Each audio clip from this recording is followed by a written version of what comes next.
Halo teman-teman, apa kabar? Welcome back to my channel. Di video kali ini kita akan melanjutkan tutorial React.js. Kali ini kita akan belajar terkait dengan use ID. Apa aja agenda yang akan kita pelajari? Kita akan belajar terkait dengan pengertian use ID.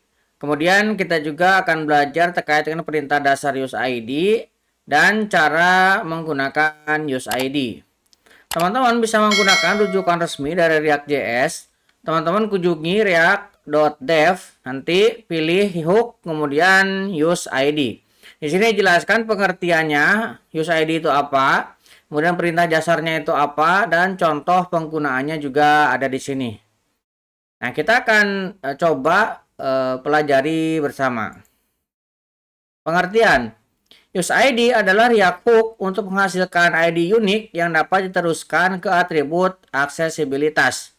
Nah, biasanya ini atribut yang memiliki keterikatan. Kayak misalkan label, ya kita bisa menggunakan ID seperti ini. Kemudian perintah dasar seperti apa? Kita tinggal menggunakan use ID seperti ini. Nah, use ID ini tidak memiliki parameter dan dia akan mengembalikan string ID unik.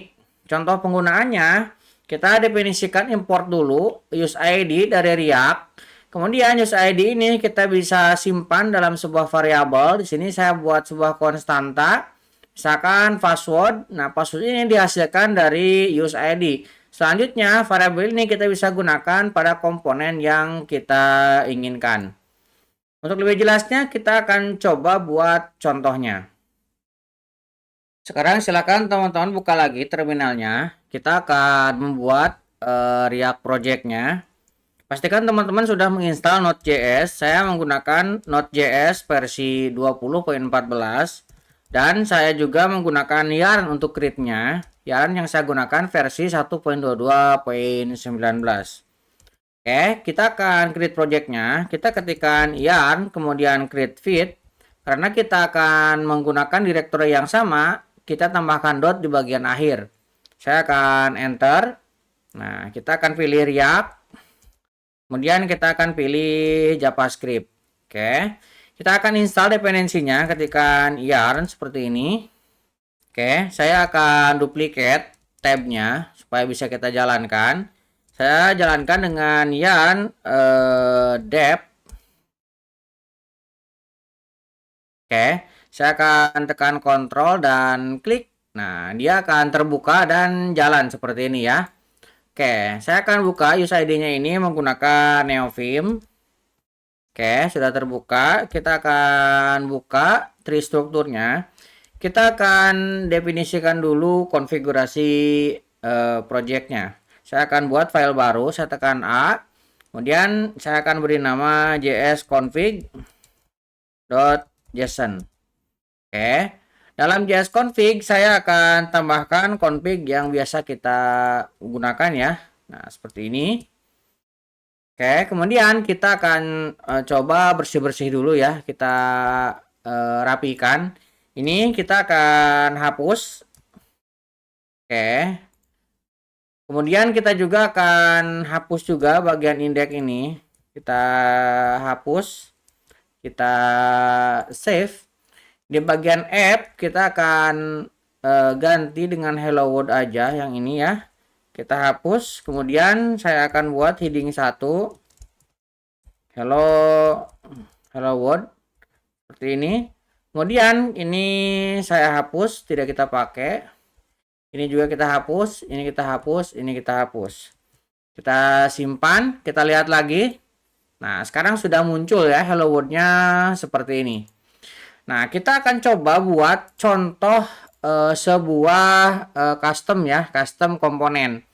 Saya akan buat folder baru di sini di luar. Kita akan tekan A. Saya akan buat komponen. Kemudian saya akan buat password field misalkan ya. Ini kita buat JSX. Kemudian kita akan buat React komponennya RAFCE basic seperti ini ya. Nah, ini tidak kita gunakan React-nya, kita delete. Nah, di sini kita akan coba definisikan ya. Saya akan buat sebuah konstanta. Misalkan saya akan buat sebuah konstanta seperti ini. Ini akan kita gunakan use ID. Nah, kita akan import dari React. Seperti ini use ID-nya. Oke. Kemudian kita akan coba gunakan pada sebuah label ya. Oke, saya akan buat tutup fragmennya dulu. Oke, di sini pertama saya akan buat label. Nah, labelnya ini mungkin masih label kosong ya. Kita buat sebuah label kosong seperti ini. Saya buat password. Nah, dalam password saya akan buat sebuah input. Ini tipenya password. Nah, ini tipenya password. NIM-nya ini kita tidak pakai dulu. Nah, ini untuk contoh aja. Yang akan kita gunakan di sini adalah area describe-nya.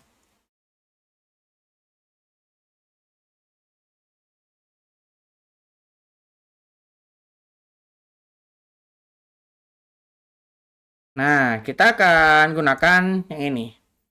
Describe by. Kemudian describe-nya kita taruh di bagian bawah di sini. Sebuah paragraf seperti ini. Nah, di sini kita akan tambahkan ID. ID-nya kita bisa ambil dari yang sebelumnya sudah kita definisikan. Ini ya, cons-nya. Di dalamnya baru kita akan isi describe-nya. Misalkan saya akan kasih lorem 10. Ini untuk contoh aja ya. Nah, seperti ini. Kita akan simpan. Kemudian kita akan panggil ke app JSX ini. Kita tinggal panggil aja. Hello world-nya teman-teman boleh hapus, tidak kita pakai ya.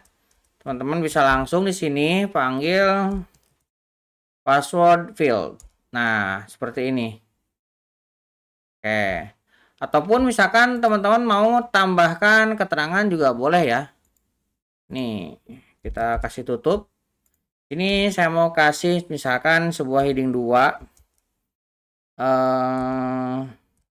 Pilih password misalkan ya. Kemudian di bawahnya saya mau tambahkan lagi H2. Di sini confirm password. Misalkan ya, kita panggil lagi ke sini. Nah, password field-nya kita panggil dan kita tutup. Oke. Kita save. Nah, teman-teman bisa lihat. Nah, di sini sudah terbentuk ya. Nah, teman-teman kalau misalkan inspect yang bagian ini, kita klik kanan, kemudian kita inspect. Lihat di sini terdapat unique ID ya. R3 misalkan ya. Dan ini akan berbeda dengan yang pertama. Walaupun nama variabelnya itu sama, karena kita memanggil komponennya berbeda, tidak walaupun dalam satu form tapi dia komponen berbeda, jadinya ini di-generate dengan ID yang berbeda. R1 di sini R3. Meskipun di sini kita hanya sekali mendefinisikannya ya. Nah, di bagian password field, nah di sini kita definisikan sekali, kemudian kita panggil. Tetapi dia tidak akan konflik. Nah, itu contohnya kita menggunakan ID. Nah, kita juga bisa menggunakan pada sebuah form ya. Kita coba di sini tambahkan misalkan form data. Kita gunakan JSX lagi. Nah, form data ini saya akan buat sebuah label. Kita buat basicnya dulu. Ini saya hapus. Kita akan gunakan ID di sini. Saya akan buat sebuah konstanta ID. Ini use ID lagi. Kita akan import. Kemudian kita buat sebuah form. Ini saya akan buat sebuah form. Nah, seperti ini. Dalamnya Saya akan buat sebuah label. Nah, label dia akan HTML4 ya. Nah, HTML4 ini kita bisa buat menggunakan ID yang sudah kita definisikan tadi. Saya akan panggil ID-nya ke sini. Kemudian saya akan tambahkan dengan sebuah string. Misalkan di sini post name ya. Nah, seperti ini. Di sini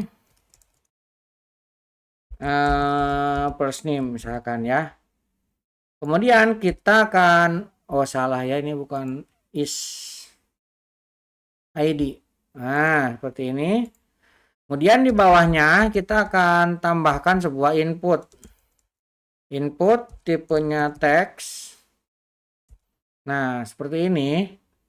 Kita akan ganti ID-nya ini dengan yang sama. Ini saya akan kurung kurawal, kemudian saya akan ambil ID-nya, kemudian saya akan tambahkan dengan yang sama ya, yang first name tadi, seperti ini. Dan ini harus kita tutup dengan slash. Nah, kemudian misalkan saya tambahkan sebuah garis HR ini, seperti ini ya, kita tutup. Kemudian kita buat label lagi. Ini for-nya kita tambahkan lagi. Kita gunakan lagi di sini ID plus. Nah, kita tambahkan misalkan last name. Nah, seperti ini. Tambahkan di sini last name. Oke, sekarang kita akan buat lagi sebuah input. Input tipenya teks. Oke, seperti ini. Name-nya tidak kita pakai. Ya kan? Nah, ini bisa kita gunakan lagi ID plus underscore last name. Nah, kita akan save. Nah, ini harus kita tutup ya, karena ini JSX. Oke, kita panggil ke apps ini. Nah, kita tambahkan sebuah garis. Nah, kita tinggal form data. Kita panggil ke sini, kita import. Kemudian kita tutup.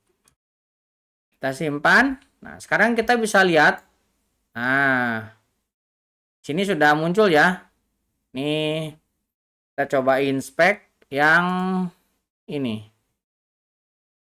Nah, lihat di bawah tuh. Nih, dibuatkan unique ID dan ini juga unique ID, dan ini saling sama ya antara for ini dengan ID ini. Jadi ini buat sebuah keterikatan. Nah, ini sudah berhasil kita buat. Nah, kurang lebih seperti itu ya penggunaan use ID di React.js. Mudah-mudahan bisa membantu teman-teman. Buat teman-teman yang belum subscribe, jangan lupa subscribe dan nyalakan tombol loncengnya. Sampai ketemu di video selanjutnya.